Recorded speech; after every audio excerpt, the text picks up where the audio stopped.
Well, good morning again. Daniel Valdez again. Pleasure and honor to talk to you, whether you're listening on the YouTube channel, youtube.com/the Danpodcast, or you're listening on one of the fine podcast host thingies like Google Podcasts, Apple Podcasts, Spotify, all that stuff, hosted by Anchor.fm. Thank you to Anchor.fm for letting me do this. It's really cool of them. Let's talk, I don't know, this will be like a little hodgePODge thing, little salsita for this Sunday morning. And yes, I am recording this on Sunday morning. I wanted to record it yesterday, but, I was too lazy. And I have every right to be. So, let's get after it. We had some good band stuff that happened. Finally. Midwest, Clinic invites went out. Midwest Clinic is later this year in December, and a bunch of Texas programs were invited to go to the Midwest Clinic. So I have that list here. So congratulations. I'm going to hit up the middle school, high school, and the percussion ensembles that are going to be attending, that have been invited. I know there are smaller ensembles. There's like saxophone ensembles. There's all sorts of ensembles that perform at the Midwest Clinic. But I believe what was announced, middle school, high school, and the percussion ensembles. So let's go over the list. So congratulations to all these programs that were invited to the Midwest Clinic later on this year. As far as the high school wind ensembles, look at this list. Listen to this list and tell me that it's not like incredible stuff. Vandergrift Wind Ensemble, Leander Wind Ensemble, Keller's Wind Ensemble, and Wakeland's Wind Ensemble are going to the Midwest Clinic this year. That, I would imagine that those four groups are worth the price of admission alone. Vandergrift, Leander, Keller, Wakeland, they're sending their wind ensembles to the Midwest Clinic. Now, for those of you who don't know or are not familiar with it, Midwest Clinic, probably the most prestigious music clinic in the country, happens in Chicago, Illinois, every year, every December. This is where your directors go. They go off there, they do their thing, lots of ensembles, audition for the Midwest Clinic. You have to send in a tape and recordings and all that stuff. It's a whole mess of stuff you have to do in order to be considered for the Midwest Clinic. The panel over there reviews the audition materials, and then they pick ensembles to perform at the Midwest Clinic. This is a very, very, very, very, very big deal. So congratulations to Vandergrift, Leander, Keller, and Wakeland, who are sending their wind ensembles to the Midwest Clinic this year. As far as middle schools go, Walsh Middle School, which is a feeder of Round Rock, they're going to be attending the Midwest Clinic. They were invited. Aledo Middle School, obviously feeding into Aledo, they're going to the Midwest Clinic as an invite. Tex Hill Middle School, which is a direct feeder of Claudia Taylor Johnson, they're going to be going as an invite to the Midwest Clinic. And Stiles Middle School, feeder of Rouse and I believe Vista Ridge. I hope I got that right. Rouse and Vista Ridge feeder, Stiles Middle School, heading out to the Midwest Clinic as an invite. I've said this before if you've listened to me before in the past, and I'll say it again. A strong feeder program does way more good for a high school marching ensemble than people give it credit for. Yeah, so you look at that list. The middle schools that feed into these high schools, Round Rock, Aledo, CTJ, Rouse, and Vista Ridge, quality programs that have been around for a while. So it's not a coincidence that these middle schools are really, really good, and and their high schools just happen to be good as well. I mean, it's not a coincidence. Quick thing about Tex Hill. Tex Hill Middle School, feeder of Claudia Taylor Johnson. They are the first middle school in the San Antonio area to ever be invited to the Midwest Clinic. So congratulations with them. Kim Rosenberg's the director over there. She was a director at Jackson Middle School way back in the day when I was a band member at Jackson Middle School back in the day. So congratulations to Kim and the entire staff over there at Tex Hill Middle School. Really awesome stuff. And then can't forget about the percussion ensembles. Percussion ensembles get invited too. Same thing. You send in the audition tapes, they review it, and they pick a couple of programs. Stephen F. Austin Percussion Ensemble is going to be going to the Midwest Clinic as an invite. Congratulations. And look at this. Wakeland Percussion Ensemble is going to the Midwest Clinic as an invite. So Wakeland is sending their wind ensemble and their percussion ensemble to the same Midwest clinic in the same year. Wakeland, let's talk about them for a second. Wakeland is a sneaky good program that probably doesn't get enough credit. Top to bottom, and I mean talk about well-rounded music programs, not just marching band, but percussion ensemble stuff, concert season, percussion, concert percussion, color guard, bring all that stuff together, a year-round music program as far as that goes. They're one of the best in the state. Okay? That's not debatable. They're very, very good in the fall, and they are very, very good in the winter and spring seasons. So congratulations to Wakeland. What an incredible accomplishment, getting their wind ensemble and the percussion ensemble invited to the Midwest Clinic. Great stuff from Wakeland. Been a fan of theirs for a very long time. So that's Midwest stuff. Will Midwest Clinic happen? Gee, I hope so. I would really, really like to pop into Chicago. I've been there once, but it was only through the airport, and I got lost during that. I may tell that story sooner rather than later, but I would love to go to this event. Hopefully they're able to have it. But of course, everything's on the table and time will tell and all that other jazz and stuff like that. So congratulations to all those Texas ensembles that are invited to the Midwest Clinic. Great stuff, and congratulations. All right, let's see. What else am I going to talk about? I know a lot of leadership and drum major auditions are going down within the next couple of weeks. It is very different because it's being all done virtually. Usually you would have meetings after school, you'd have practices after school, you'd have leadership camps in person, and you have a real life person talking to you. And that stuff isn't happening. But the auditions still have to continue. You still have to prepare for a season. So I know I've talked to a couple of you about your audition process and what it's like to have to do everything virtually. Obviously, it's challenging, not just from a technological standpoint, but just trying to absorb that information when you're staring at a screen the entire time. So everybody who's doing drum major auditions, everybody who's doing leadership auditions, good luck to you. Let me know how it goes. I'll probably tell my drum major audition stories probably next week or the week after, because those were two very different experiences. And there's some good stories behind there, so I can't wait to gab on that. Already seeing a couple of people reaching out saying, hey, I heard some programs are possibly canceling their season. I don't want to say I don't believe you, but it feels like it's too early to tell. I think that districts are already talking about what they need to do for the summer. Are we going to allow kids on campus during the summer to do football and band practice? Or are we just going to close everything until August 1st and then everybody starts August 1st?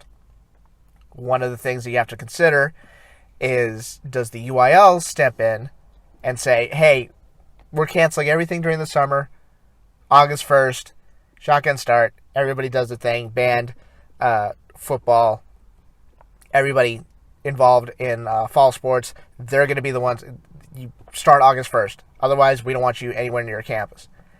What if some districts say, okay, you can, hey, our city has lifted stay-at-home orders and whatnot. We're going to go ahead and let everybody practice. And then some other cities are like, hey, no, this isn't getting any better, so we got to stay indoors. How do you balance that out? I wouldn't be surprised if the UIL stepped in and flat out said, hey, August 1st, and, you can do virtual camps, you can do virtual music camps and whatnot, but as far as August 1st goes, you're going to have to start then.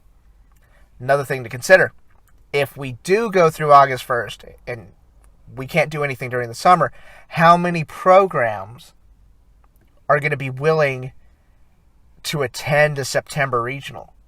That's going to be something really interesting, because let's say the district says, okay, you guys can go to your trips, you can do whatever you want, but you can't do anything until August 1st. How many programs are going to be willing to do that with, only maybe a month and a half under their belt. Now keep in mind, I understand that you can't learn any drill until August 1st, but think about everything that happens before August 1st. Think about all the music camps. Think about all the drumline camps, the color guard camps, the leadership camps, the drum major camps. Think about all that stuff that happens during the summer, all that stuff that happens before August 1st. All the fundamentals, all the movement classes, all the fundamental stuff that happens before August 1st. All that stuff gets lost. Now, can you make up some of that doing it digitally? Yeah, but here's something that is very underrated and something that needs to be talked about, and if you're a performer this year, you absolutely have to have this in your mind if you want to have a successful marching season. A good portion of mental and physical toughness is molded during the summer months. It is molded during a time when it is blazing hot outside, when you have to stand there and you feel uncomfortable. A lot of that stuff happens then. And this season, programs are not going to get that sort of on-the-job training, if you would say. I put that in quotes. And the other thing is, again, I've said it before, I'll say it again, the feeling of being around a bunch of people, being a part of the ensemble, having that energy across, sharing that energy from person to person. You can't mimic that digitally. It's very difficult to do that. So that's something that's going to be lost too. So think about all those camps that prepare you so that when you get to August 1st, you can focus on drill and you know your music, and then you can proceed with the rest of your season. If you can't get those fundamentals down, and again, mental and physical preparation during the summer, how many programs are going to be a little shy about going to an early season regional or an early season contest, even like a local contest or anything like that? So that's going to be something very, very interesting to keep your eye on. If you're a performer, I highly suggest that you do some sort of physical activity to get your body moving and, that whole thing. Because it's going to be very difficult for programs to get that sort of physical training in. And it's going to be really, really interesting. And I'm very intrigued to see how programs handle that aspect of marching band. Because, yeah, it is a physical sport.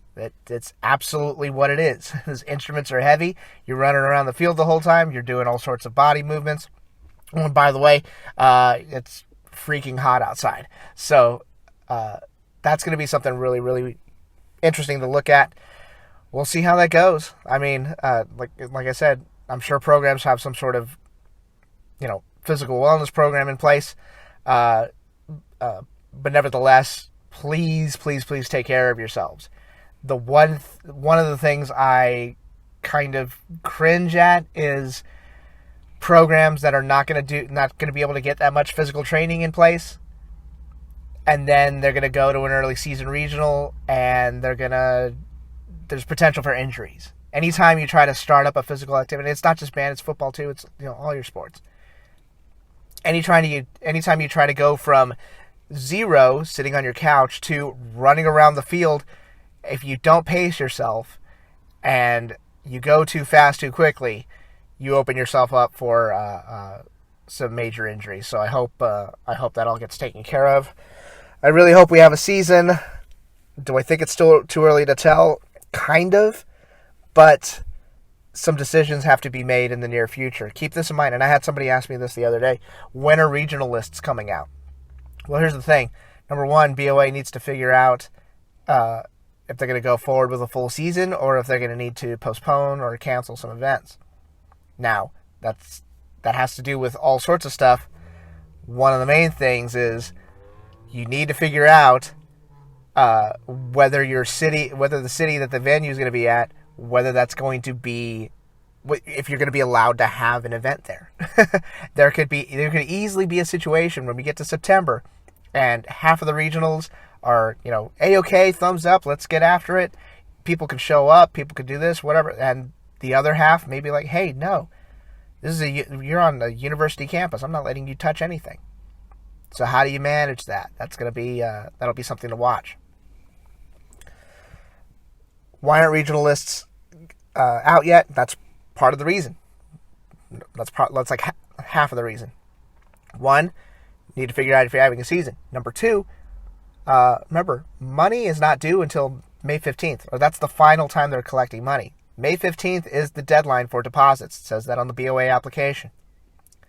So it makes sense for them to withhold lists and stuff like that, and making us speculate on who's going where and whatnot. It makes sense for them to not release lists because you got to figure out if you're going to have a season, and not everybody's turning their money in because bands are still trying to figure out, hey, are we going to be allowed to travel out of state? Or is our district going to be allowed to travel out of state? Now, that's a unique situation because 99% of the program, 99% of the football teams in the state don't travel out of state for anything. Yeah, you're going to get something where you get a program, you get an ESPN football game where, a really good Dallas program plays a really good Oklahoma program. But other than that, everybody stays in state. So you're really asking the district to look at something and make a decision on something that only a handful of people are going to be affected by. So that'll be something to watch as well. Again, a lot of moving parts, a lot of stuff has to happen before before we can even think about having a season. One of those things is already in place. School's been canceled. It's a major bummer. It sucks. I know. I get it. But that's one of the roadblocks that was in the way for us to try to have a season. Now we got to figure out what's going to happen with the summer. What are we going to do with the summer? Are you going to be allowed to practice? Are you going to be allowed to have drumline camps and whatnot? It's going to be, I don't know. I don't know. We'll see. I think I am done here. So I am going to get a little breakfast. I am going to wash my car, and I'm going to enjoy this day off, and then get back to work, serving you great people. I am done here. I will talk to you next week, probably either Friday or Saturday. I don't know. If there's something specifically you want me to talk about on the program, please let me know. Thank you for your messages. Thank you for your support and all that fun stuff. I really, really appreciate it. Parents especially who've sent me messages and emails and stuff. Thank you very, very much. And I will talk to you very, very, very soon. Thank you so much. Take care. Adios. Bye-bye.